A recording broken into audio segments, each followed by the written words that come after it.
Hey, good morning, everybody. Welcome back to Law and Legitimacy. Did you miss us? Did you miss us? How was your vacation, Mike? My vacation was good overall, Norm. Good. I see Going, you've got a little bit of vacation sprout on your chin, which I yeah. gather means you don't have to go to court anytime soon. No, and if I do, it's a quick trip to the old bathroom to shave it down. But much more proud of the sunshine and the tan. Good. Good for Starting to you. I'm glad you had a nice break. Well, folks, we've got some exciting news today. We have finally resolved once and for all our technological issues on the show. Um, I know that it's been sort of a trope and a funny laughing piece that these guys, at least once a week, I'll be echoing or I'll have to log back on or something will happen. So we got our heads together and we decided that that's going to stop.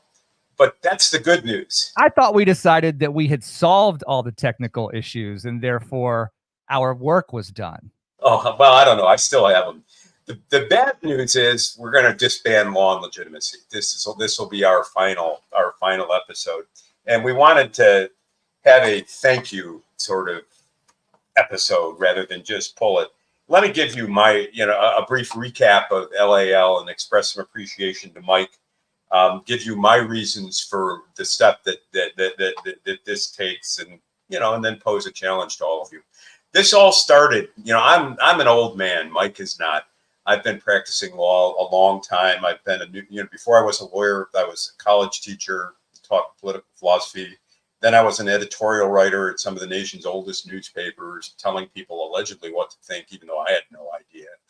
Then I gravitated to the law and became a law columnist, did that for a couple decades, became a general newspaper columnist, did that for about a decade, podcasted with Mike Cernovich and others, or not podcasted, blogged when that was a thing, and eventually moved on.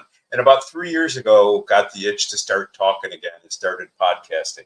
But because I have no technological ability, I think I was just talking into a tin can. And one day Mike said, you could sound a whole lot better and we could do a whole lot better.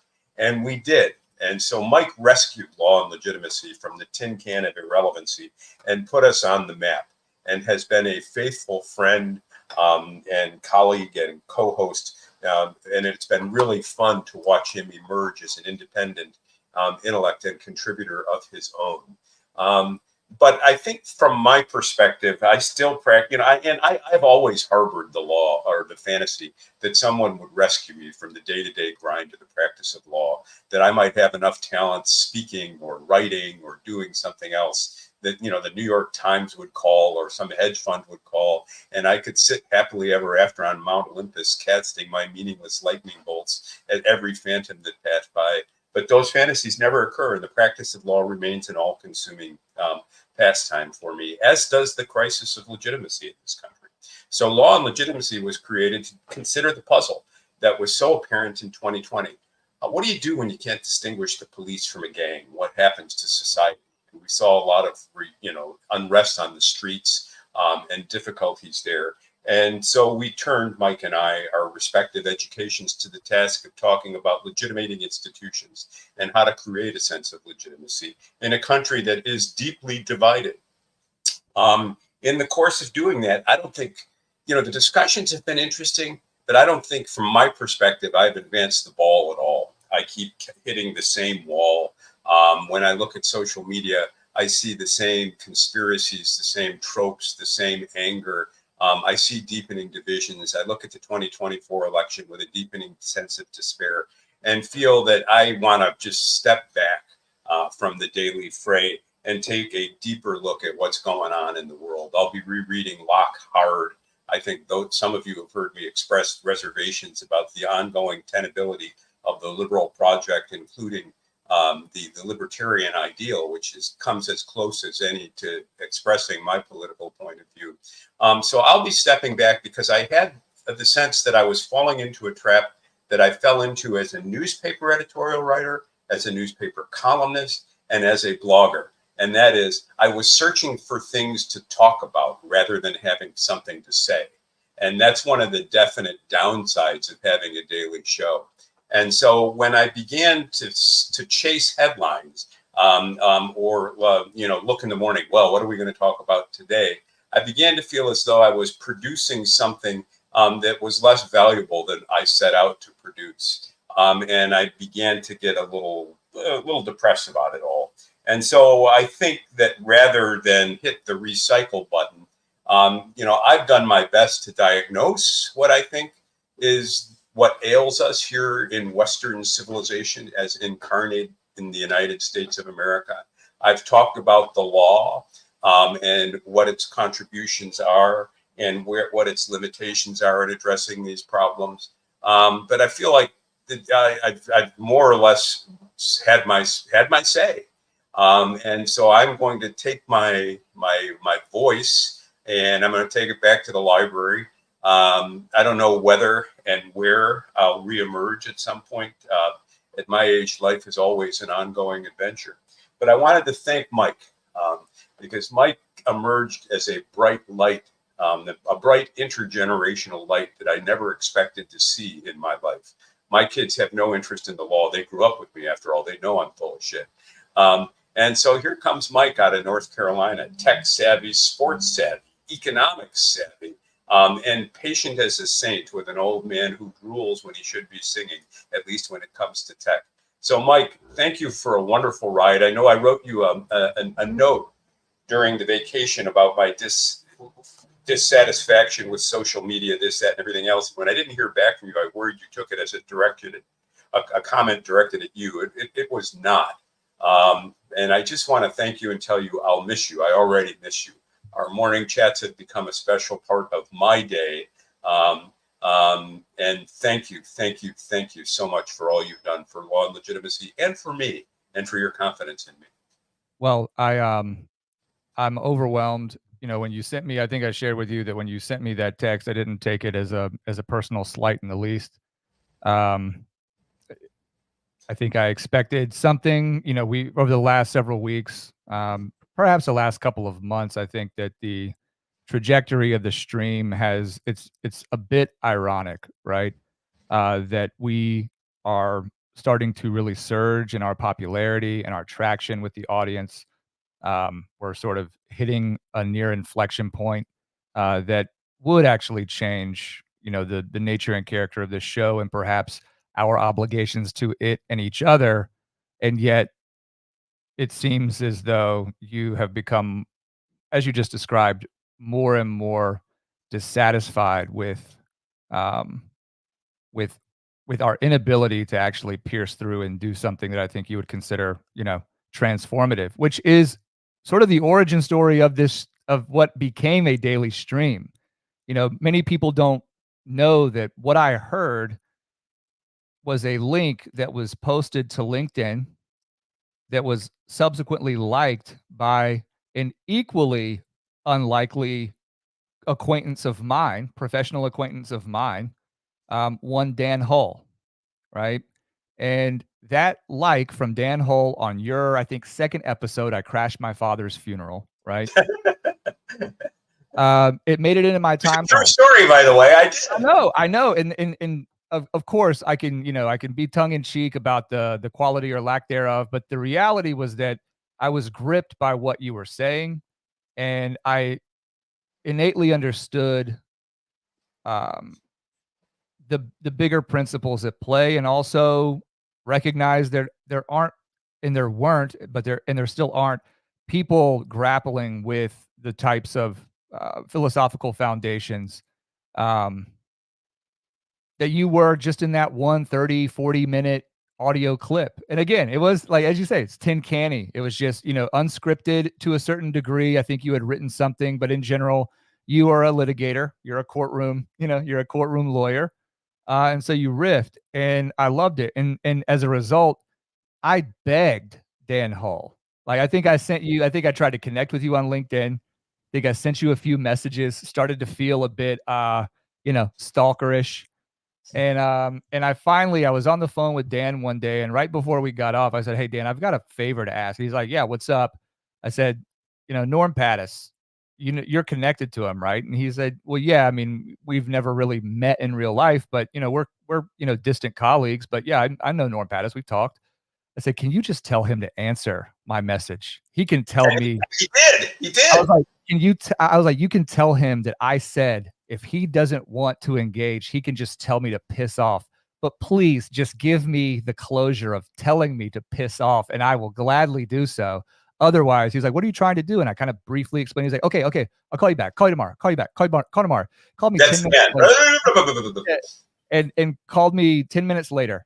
And it was the rest is history. You and I were connected. It took a few weeks for us to kind of get each other's rhythm and cadence down in terms of, communication and that kind of stuff. And what we began with was really long form discussions of what I was taken with on that in that first audio clip that I heard. And so we traversed a lot of ground, and it evolved from there into long form interviews. And I think one of the things I'm most proud of, Norm, from what we've done heretofore is some of the names that have appeared on our platform that the greater world largely has no idea about. I think, I referenced this to you yesterday, but one of those is our ability to get one Mark Richards, the lead defense attorney in the one of the most high profile criminal defense cases of our generation in the Kyle Rittenhouse case.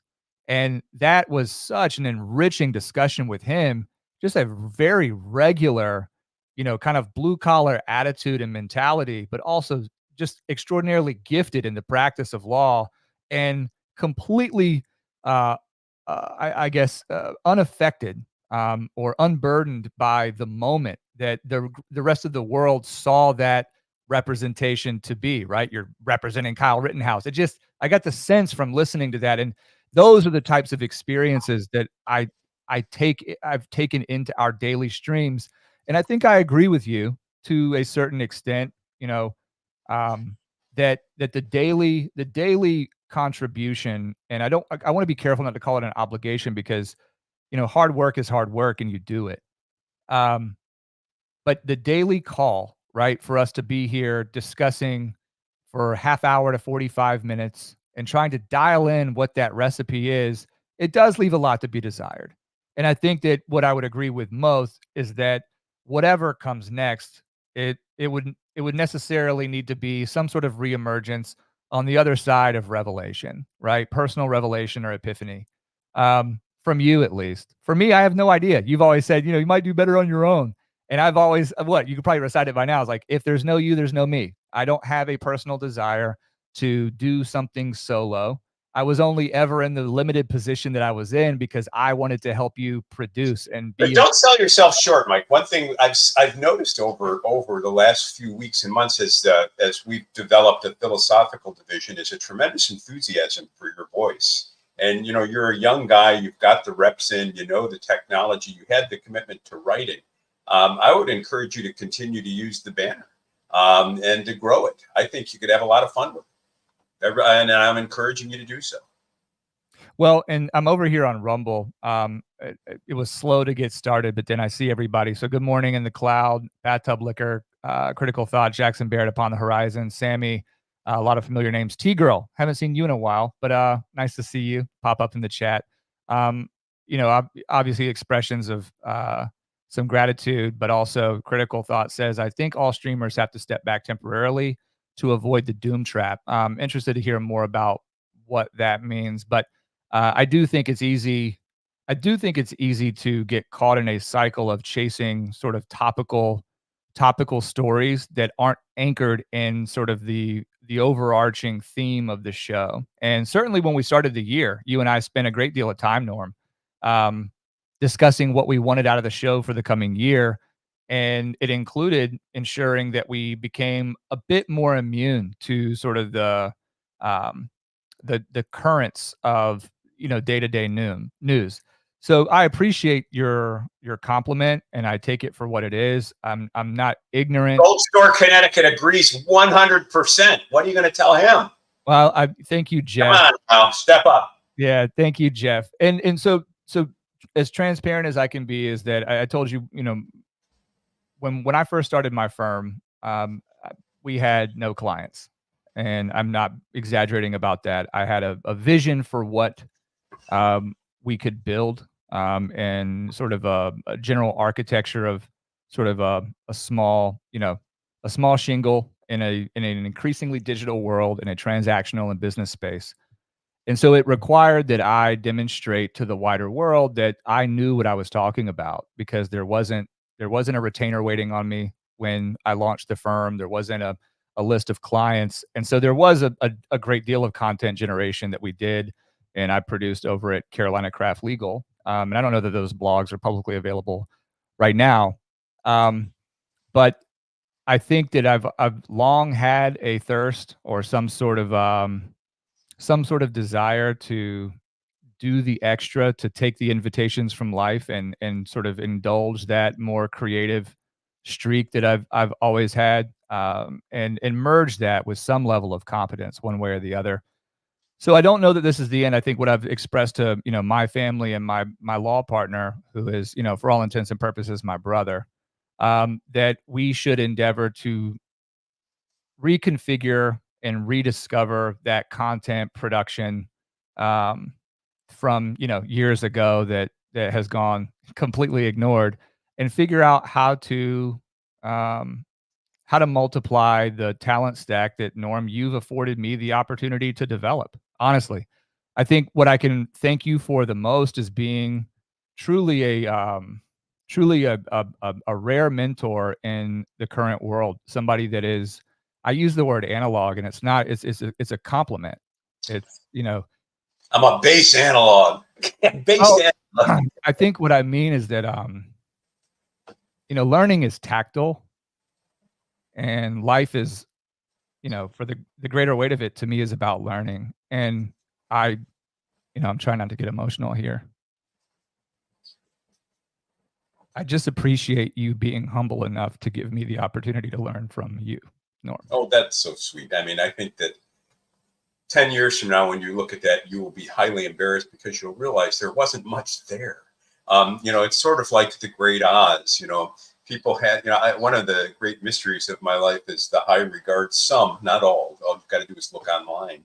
But even the haters have a regard enough for me to hate me. I am just behind the screen making the best calls I can. And I think I'm disappointed in myself and in the project here. I do think we're in the middle of a legitimation crisis. I had hoped that as 2024 evolved, something would occur that would offer a ray of some sort of light. And I'm just not seeing it. And what I am seeing is some, at least from my perspective, some reservations about the tradition that brought us 2024, and seeing a need for, I think what Thomas Kuhn called a paradigm shift. It was Mary Midgley. That's the name I couldn't remember earlier, who wrote a while ago that so much of the rhetoric of individualism arose in response to taking down the divine right of kings as the reigning paradigm for legitimation in late medieval, early modern Europe. And she wonders aloud in some of her essays whether individualism has run its course. And I just can't help but wonder about that. And it bothers me that I wonder about that. And then when I wonder about it aloud, I mean, I end up with all this collateral chatter that is so disturbing, and so I don't really want to be held to the commitments that I make in a throwaway comment on a Wednesday afternoon or a Tuesday morning. I'm going to head back to the library and do some serious thinking, because I think that there's something going on here, and what it is isn't exactly clear. And I'm not sure, at least from my perspective, Mike, in spite of our best efforts, I'm not sure we've shed enough light on what needs illuminating, and I'm not seeing that light on the internet. Hey, surprise! We've discovered the think tank. Yeah. At the end of it, it makes sense that this does, this project, it seems, is unfinished. I think that you and I have given it a great go, and I'm really not trying to sort of be conciliatory or find a way to cope. I mean, I'm disappointed. It's important that I say that, but I also am pragmatic, and I think that it's important that in life you recognize the season that you're in, and being able to put things down when they are done is an incredibly difficult skill to discern. So again, sort of a thank you to you. Before we get to Justin, because I have something to say to you, Justin. Upon the Horizon says, I think this show proved out. Both youth and older ages have their own version of being naive. Cheers to that, Upon the Horizon. I think I could agree with that. Probably more on the older side though. Justin, I don't like really reading this. I want to say thank you for the 10. Um, and I know you didn't say this for attention, but I put in the chat there that you can always email. It's it, I don't know, Norm. I don't know. You put it up here. I think you maybe had something to say. I just want to make it clear that it occurs to me that Justin, you're a veteran. You've probably seen combat. You're home, and if you are struggling, please do not do that alone. Well, on that note, I guess we don't really have to go a half an hour, anymore. There are no rules, Hold on here. Hold on. Let's see. We've got thank yous across the board. Upon the Horizon, make sure to say that they are probably older than Norm. So, well, that's and you're what assisted living facility are you living in, and do you still chew? Right. Yeah. Good combo. Youth on one side, old English wig wearing attorney on the other. In the cloud says Boyer 2028 with a $20 tip over on Rumble. You are simply too much. Thank you for that. Let's see. I want to give some people. I know we got a hard out here in about 8 minutes, but Norm, if you're okay with it, I'd like to just give some of the chat here because we do have a decent number of people watching live the ability to ask a few parting questions here, and then I guess the Law Pod Daily X feed will continue at least for the next couple of weeks until Norm and I figure out the right way to kind of wind everything up. We've got decisions to make as to, whether content remains online. I think it's also an invitation to those of you out there, if you think that there is footage that of this stream, because everything is available for free.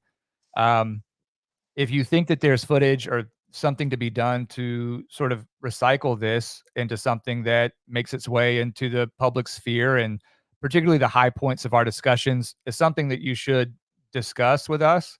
Norm, I know that, and you don't really have a ton of interest in continuing down that road, but, I've got young son and a daughter on the way, and I'd like to think that there's some way to archive this that is accessible, and in a way that doesn't require either of our maintenance or concern. Yeah, I had an interesting experience the other day. We shifted hosts for our social media stuff, and they were going to cancel, like 9 or 10 years of my blog, unless we paid them some money. And I'm like, oh, do I really care? And I did, so I had to pay him some money. And so maybe I don't know. We'll have to talk about it. Yeah, we will. Justin says, I appreciate the intellectual jabs. I'll miss it. Needed in this cesspool. I'm stuck in. Appreciate it. Yeah. I mean, I think the biggest mistake that people made was thinking that you and I were really trying to get at each other in some of these things. And I just think that that's sort of, that's the most naive. It takes a certain level of comfort to get there with somebody in the capacity that we did. So for whatever that is worth, I think there's a lot more over here on Rumble. Let's see. Critical Thought says, wait, what? Keep doing the show. I don't know. I don't know how to do that on my own, frankly. And thanks, Norm and Mike, for giving it a good try. Yeah, I think we did. I think we did too. Yeah. Upon the Horizon says, I'm chewing, but after 38 years small business owner, I'm now a career change to a big truck mechanic. That sounds awesome. Yeah, it really does. Sounds like gratifying work, to be honest with you. Intelligent people usually just get tired and disengage, which appears like what Norm is doing because it's so overwhelming. Stop apologizing for offering dissenting POVs. That's your jobs as lawyers. Yeah. And, Norm, I know that you're pretty low on the utility of social media. You've recently talked about courting the exception to the First Amendment in the form of hate speech. I don't mean to get on that topic. Because I think you're wrong.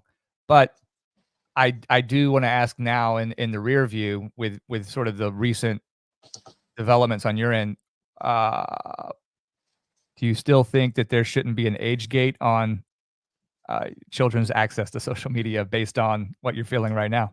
I don't know. It probably should. Um, I don't know how to enforce it though.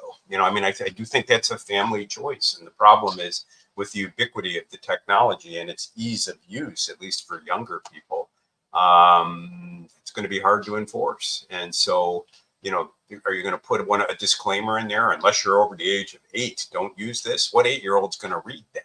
Once they figure out how to get on it, then, they're on. And so are we going to end up prosecuting parents for letting their children have too early and easy an access to social media, the way that we've begun to prosecute parents for letting their children have access to firearms? So I don't know. I don't know. T-Girl says, forget the legal stuff. Where will I get the terrible sports takes? And then I'll end on this just because, we'll be out of here in a second. And Jules, thank you for your growing support, Jules. I think, Yeah, thank you very much, Jules. We'll miss you. You're the only person I know in Australia, Yeah, right. without long ears and a pouch. And maybe you do have a pouch. I don't know. Well, and I'm sure we'll talk to Jules offline, or at least I will. Jules, I want to talk to you offline. But here's a story about hearing about self checkout. Yeah, I think I've just, it's grating to me. It's not super sophisticated, but it is sort of. I just refuse to use self checkout. What is it? Self checkout is when you go into any sort of store, namely, grocery stores or like a Target or a Walmart or whatever. And when you go to pay for whatever goods and items that you have in your basket or you're carrying around, assuming that you like to pay, I know it's passe these days, not to just walk out with less than $950 worth of merchandise, but assuming that you'd like to pay, stores have accommodated, Norm, a lot of technology for their customers to be able to scan and bag and pay all on their own without the presence of anybody from the store. And I just can't get on board.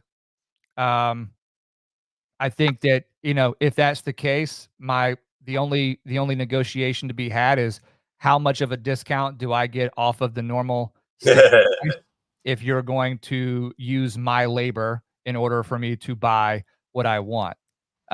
If you're not going to supply somebody there to do the basic function of ringing and bagging, providing the receipt, checking ID, whatever else, you know, Luttrell says, I'm a big fan of self-checkout, faster and I don't have the awkward interaction. This from an introvert. Yeah, I mean, that makes sense if you don't want to interact with anybody, or, you don't want to, show anybody that you're buying, condoms or something that you're, embarrassed about. Makes sense. However, who buys condoms? Anyway, I also think that it's representative of sort of that, like the younger generation's main challenge, and this is sort of I guess the bright line proposition. Um, the younger generation's main challenge is figuring out sort of the how to collide with one another in an organic way in conversation and idea exchange.